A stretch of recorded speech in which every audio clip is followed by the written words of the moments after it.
Good morning বন্ধুরা, চলে এলাম নতুন আরেকটা ভিডিও নিয়ে। Welcome back to my channel লিপি সিম্পল ব্লগ। সবাই কেমন আছো? নিশ্চয়ই ভালো আছো। দেখতেই পাচ্ছ সকাল সকাল কিন্তু আমি কাজে লেগে গেছি। আর এদিকে একটু চাপ রয়েছে, বাবুকে টিউশন নিয়ে যেতে হবে। আর দেখো না, যতই দিন যাচ্ছে মনে হয় বোঝার পরিমাণ বেড়েই চলেছে। দায়িত্ব, কর্তব্য, দায়িত্ব সত্যি আর কমছে না। যত দিন যাচ্ছে মনে হয় দায়িত্ব কর্তব্য ওগুলো বেড়েই চলেছে। আর নানান এক্সট্রা চাপ তো রয়েছে, সেগুলোও তো বোঝা, তাই না? বিয়ে যখন থেকে হয়েছে তখন থেকে যেন একটা তোমাকে শিখিয়ে পড়িয়ে দেওয়া হয়েছে, এই দায়িত্ব তোমার থাকবে। সেগুলো নেভাতে চাপ যেন বেড়েই চলেছে, কমার আর নাম নেই। সত্যি কিন্তু যত দিন যাচ্ছে তোমরা খেয়াল করছো, আস্তে আস্তে কিন্তু সবটাই বেড়ে যাচ্ছে। এখন ছেলে বড় হচ্ছে, তার দায়িত্ব রয়েছে, তাই না? সংসার তো রয়েছে, তার পাশাপাশি আরও ছেলে বড় হবে, অন্যরকম হয়তো দায়িত্ব আমাকে নেভাতে হবে, আর এক্সট্রা চাপও চলে আসবে। চলো, এইভাবেই জীবন যাচ্ছে। আজ রবিবার, সবারই তো ছুটির দিন, কিন্তু আমাদের ছুটির দিন না। আজকে আরও বেশি আমাদের ব্যস্ততা। এই যে বাবুর টিউশন রয়েছে সকাল সকাল, ও এখনই হরলিক্স খেয়ে নিচ্ছে। ওকে এখন আমি দিতে যাব টিউশন। চলো ওকে রেডি করে নেই। দেখো ওয়েদারটা কীরকম হয়ে আছে। এমনি দেখতে কিন্তু ভালো লাগছে, কিন্তু আকাশ কালো হয়ে আসছে, জানো তো। এই যে বন্ধুরা, ছেলেকে নিয়ে বেরিয়ে পড়েছি। ও যে বিয়ের পর বোঝা উঠলো কাঁধে, মাথায় চাপ, আর নামতেই চাইছে না রে বন্ধুরা। দিনকে দিন বোঝা বেড়েই চলেছে।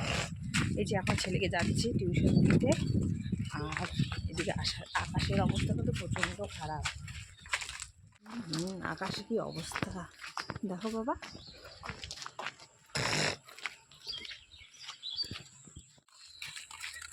বিয়ের সময় মন্ত্র পড়ে ওখানে দায়িত্ব কর্তব্য সাপ নেভানোর একটা যে মন্ত্র পড়া হয়, সেরকমই ওই দায়িত্ব কর্তব্য মন্ত্র এখনও নিভিয়ে যাচ্ছে। তবে দেখো, কালো মেঘ ঘনিয়ে আসছে, কি অবস্থা।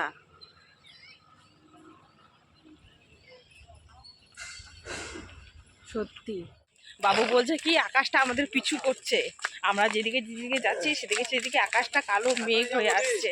হ্যাঁ হ্যাঁ, তাড়াতাড়ি, এই যে এখনই চলে আসবো। ওই যে ওরাও বলছে বৌদি তাড়াতাড়ি যাও, আকাশ কালো মেঘ করে আসছে।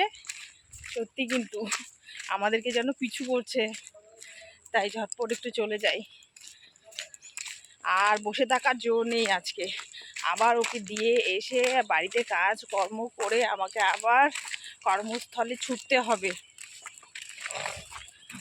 আজকে যেহেতু সানডে আমি এক ফোঁটা এমনিতে তো রেস্ট হয়ই না, একটুকু 5 মিনিট একটু বসবো, তারও কোনো উপায় নেই। এই যে বাচ্চাটাকে ঠান্ডা লেগে গেছে গো ওয়েদার চেঞ্জের জন্য। তোমাদের সঙ্গে একটু কথা বলতে বলতে যাচ্ছি, আর আমার ভিডিও করা হয়ে যাচ্ছে, তাই না বলো? ওর মর্নিংয়ে অবশ্য টিউশন থাকে না, তো আজকে ডেকেছে আর কি, ম্যাথস করাবে শুধুমাত্র, তাই নিয়ে যাচ্ছি। ওর না অভ্যেস নেই সকাল সকাল ওঠার, তা ওকে বলছি ওঠার অভ্যাস করতে হবে। চলো যাও। প্রচণ্ড বৃষ্টি নামবে জানো তো, আকাশ গুড় গুড় করছে আর কি। বাবুকে এই যে ঝটপট দিয়ে আসলাম, এখন যাচ্ছি আমি ঘরে গিয়েই তো আবার দৌড়োদৌড়ি কাজ শুরু হয়ে যাবে। আর আজকে কিন্তু আমাকে তাড়াতাড়িও যেতে হবে। আর ছেলের ব্যাগটা এত ভারী বাবা, সব বই নেয়নি তবুও। তাই দেখুন, ছোটোবেলা থেকে যখন জ্ঞান হতে শুরু করে, ওই বোঝা যে চাপে পিঠে, আর কি বলবো, সেটা বহন করতেই হয়। আর বিয়ের পর আমাদের মহিলাদের কথা বলছি, গৃহিণীদের কথা বলছি, দায়িত্ব কর্তব্য আর এই বোঝার চাপ আরও বেশি বেড়েই চলেছে, বাড়তেই থাকে। চলো তোমাদের সঙ্গে তো একটু শেয়ার করলাম ঘরে। আর এখন বেঁকে পড়ি বাড়ির কাজে, করে টোরে ঝটপটা বেরোতে হবে। একদম পাক্কা 8টা বাজে জানো, আর হাতে 1 ঘন্টার সময় আছে। 8:30 ধরে রাখো, তবু 1 ঘন্টায় ধরে রাখলাম। 8:30টায় গেলে তো খুবই ভালো হয়। তো দেখি যদি করতে পারি যাবো, নাহলে 9টায় যেতে হবে। এখন কিন্তু আমাকে ১ মিনিট সময়ও নষ্ট করা যাবে না। বাসি কাজ তো তখনই করে গেছিলাম। আর এখন এই যে কাপড়গুলো ঝটপট করে ধুয়ে নিচ্ছি। ধুয়ে নিয়ে আবার মেলতে হবে। তারপর স্নান করে পুজো দিয়ে আবার কিছু খেয়ে কিন্তু আমাকে দৌড়তে হবে কর্মস্থলে। তাই এগুলো ধুয়ে নিচ্ছি। তোমাদের সঙ্গে একটু শেয়ার করলাম। যতটা পারছি তোমাদের সামনে তুলে ধরার চেষ্টা করছি। আর হয় না জানো তো এইভাবে ক্যামেরাবন্দি। যাই হোক যতটা পেরেছি করলাম। তারপর চলে এলাম কাপড়গুলো শুকোতে। সেটা একটু ক্যামেরাবন্দি করেছিলাম, তাই একটু তোমাদের সঙ্গে শেয়ার করছি। আর প্রতিদিনের কাপড় প্রতিদিনই আমি ধোয়ার চেষ্টা করি, আকাশ খারাপ থাকলেও। আর হচ্ছে এই যে স্কুলের কাপড়গুলো বাবুর খুব নোংরা হয়ে গেছে, সেগুলো একটু কেচে কুচে দিচ্ছি। যতই সকালে আমার তাড়াহুড়ো থাক না কেন, প্রতিদিনের কাজ প্রতিদিনই আমি করার চেষ্টা করি। কাপড়গুলো না একটু কেচে দিলাম, নোংরা হয়ে গেছে। পুজো কিন্তু কমপ্লিট হয়ে গেছে। এখন হচ্ছে কিছু খেয়ে বেরিয়ে পড়ব। এই যে বাড়ি থেকে বেরিয়ে পড়লাম, এখন যাচ্ছি। বাবু তো এখনও আসেনি, এখন আসবেও না, দেরি আছে অবশ্যই। যাই, সকালবেলা যেরকম আকাশটা হয়েছিল ভাবছিলাম প্রচণ্ড বৃষ্টি নামবে, যেভাবে কালো করে এসেছিল তো বৃষ্টি নেই, একটু একটু হাওয়া বইছে আর কি, একটু একটু কিন্তু ঠান্ডাই লাগছে, তাই হালকা চাদরটা নিয়ে এলাম। এখন যাচ্ছি, গিয়ে ওখানকার কাজকর্ম সেরে আবার আসতে হবে। একটু শেয়ার করলাম।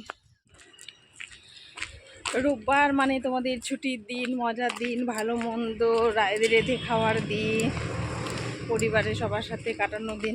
আমার রোববার আসলে বেশি ব্যস্ততম দিন, সত্যি রোববার আসলে আমি খুবই ব্যস্ত, রোববার আর হচ্ছে শুক্রবার, কেননা তাড়াতাড়ি আসতে হয়, কাজের চাপটা বেশি থাকে। যেতে যেতে একটু ভিডিও করছি আর তোমাদের সঙ্গে একটু গল্প করছি,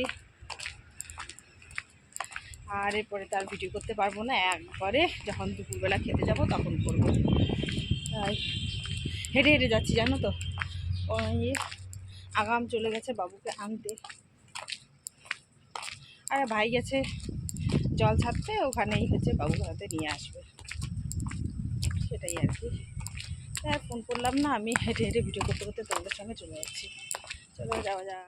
বেরিয়ে পড়লাম ব্রেক টাইমে, আর এখানে না আগুন জ্বালিয়েছে জানো তো, ধোয়া ধোয়া একদম। চলো ওইদিকে ভাই নিতে এসছে, এই মাঠটা দিয়ে গেলে ভাই ওখানে দাঁড়িয়ে আছে, স্কুটিতেই যাবো, তো শেয়ার করলাম তোমাদের সঙ্গে। চলে এসেছি বাড়িতে খেতে, কি রান্না হয়েছে জানি না, সকালে তো ওই সিদ্ধ ভাত দেখেছিলাম, ডিম সিদ্ধ, আলু সিদ্ধ, আর ডাল তো মাছ থাকবেই ছেলের জন্য। যাই রান্নাঘরে, বলতে একদম সিম্পলই রান্না হয়েছে। ভাত তো রয়েছেই, লাউয়ের ডোগা, ফুলকপি আলু ভাজা, আর রয়েছে হচ্ছে ডাল, আর রয়েছে তোমার সজনে দিয়ে দিদি করেছে কাঁচকলার একটা সবজি, সব হালকা পাতলাই আজকে। আজকে মাছ টাছ নেই, দুদিন ধরে পরপর হচ্ছে চিকেন খাওয়া হচ্ছে, তো আজকে আর কিছু আনা হয়নি। আর রয়েছে চাটনি, দাঁড়াও চাটনিটা একটু পরে শেয়ার করছি। চাটনি আর রয়েছে চাটনি, চাটনি যে বললাম ওটা শেয়ার এখন করলাম, রান্না করেছিল নিয়ে আসলাম। এগুলোই আজকে সিম্পল রান্না বান্না। তারপর খেয়ে দিয়ে চলে গেছিলাম ডিউটি থেকে আসার পথে এই যে দোকানে ঢুকে পড়লাম। এটা হচ্ছে পাশেই রয়েছে তুষার ভাইয়ের দোকান, এখানে চলে এসেছি। আর এখানে একটা ভাই রয়েছে, আমাকে দেখলে হাই বন্ধুরা ভিডিও সম্বন্ধে বলতে থাকে, তাই একটু তোমাদের সঙ্গে শেয়ার করছি। ও কিছুতেই মুখ দেখাচ্ছে না। কিছু বলবি না, ও আমাকে রাস্তাঘাটে দেখলে বলে, কিন্তু বলতেছ না, দেখ লজ্জা পাচ্ছে। চল মুখটা লুকা, ও বলবে না রে, মুখটা মুখ। চলে এলাম বন্ধুরা সন্ধেবেলা ডিউটি থেকে। আর এই যে বাবুর জন্য এই যে কি বলেছে ওগুলো নিয়ে এসেছি, ওর প্রতিদিন লাগে, প্রতিদিন কি আর বলবো, না বলি আনবো না, তাও তখন কি করি নিয়েই চলে আসি।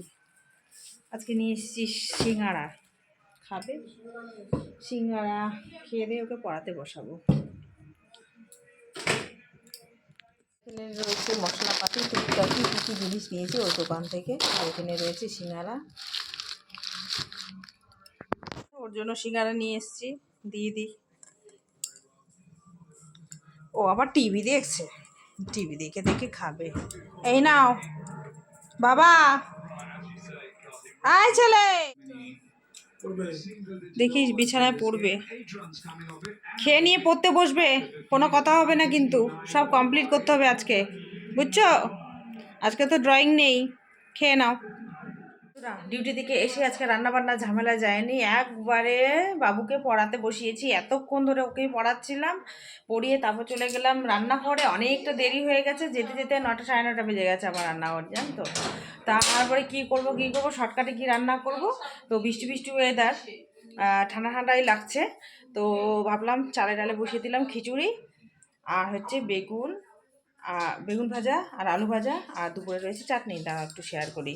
দেখো এই যে বেগুন ভেজে নিয়েছি, রাতে তো তার জন্য অল্প অল্প করে নিয়েছি, আর যে আলু ভাজা, আর দুপুরবেলা রয়েছে এই যে চাটনি, যে শেয়ার করলাম। আর এইটা তো প্রেশার কুকারটা এখনো খোলা হয়নি, জানি না কি অবস্থা হয়ে আছে ভিতরে, দেখি খুলে দেখি প্রেশার কুকারটা খুলে। এই যে এই যে হয়েছে, একটু কি বলো তো বন্ধুরা, পেঁয়াজ রসুন দিয়ে করেছি খিচুড়িটা, আর সিদ্ধ চাল দিয়ে করেছি, আতপ চাল দিয়ে বাবু খুব একটা খেতে চায় না, এই যেরকম হয়েছে। আর এর মধ্যে দিয়ে দিব এখন ঘি, এই যে ঘি ঘি দিয়ে এখন পরিবেশন করব। খাওয়া দাওয়া করে তারপরে ফিরে আসছি, থালা সাজিয়ে নিয়েছি, এখন ওকে খেতে দেব। খাওয়া দাওয়া কমপ্লিট হয়ে গেছে, ছেলেকে নিয়ে আবার বসবো, জানো তো, মাথায় যতদিন না কমপ্লিট হচ্ছে মাথা ঘুরছে আমার, কমপ্লিট করেই ছাড়বো। চলো পড়াতে বসাই ওকে, দেখতে থাকো, পাশে থাকো এইভাবেই। এই যে পড়াতে বসিয়েছি, ওকে পড়িয়ে নিচ্ছি। ভিডিওটা আর বেশি বড় করব না, এখানেই শেষ করছি। সবাই ভালো থাকবে, সুস্থ থাকবেন, tata, good night, thank you for watching.